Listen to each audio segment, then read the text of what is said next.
ibadah yang paling mudah menggugurkan dosa adalah dikala seorang hamba sujud. Maka ingat ikhwatul Islam, berlatihlah untuk sujud dalam waktu yang lama. Mungkin sujud dalam waktu yang lama itu tidak mudah ikhwatul Islam. Hari ini kita berlatih sujud misalnya 3 menit. 3 menit itu bukan waktu yang sebentar. Kemudian keesokan harinya kita berlatih 5 menit. Kemudian keesokan harinya 10 menit. Bagaimana kita berusaha sujud kepada Allah bahkan bisa 30 menit. Itu adalah di antara ibadah yang paling mulia. Karena dikala sujud itu adalah di antara bentuk puncak daripada penghambaan kepada Allah Subhanahu wa taala.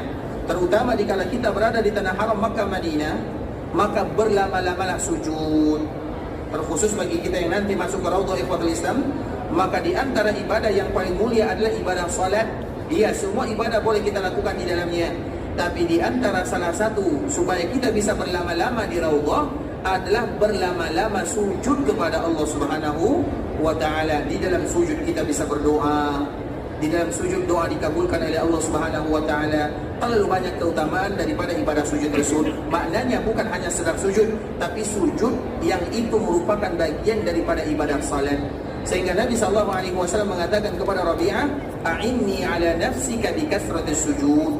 Kalau kamu ingin menjadi atau bersama diriku di dalam surga, maka perbanyaklah sujud kepada Allah Subhanahu wa taala, dan Allah kabulkan doa Rasul kita yang mulia sallallahu alaihi wasallam.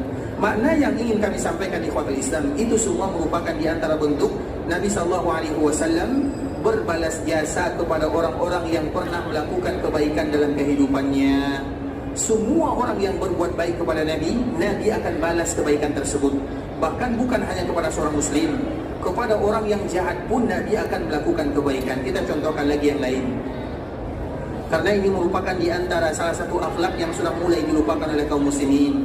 Kita terlalu cepat melupakan kebaikan kaum muslimin dan terlalu mudah mengingat kesalahan kaum muslimin. Itu merupakan di antara penyakit yang melanda kaum muslimin terutama di zaman sekarang.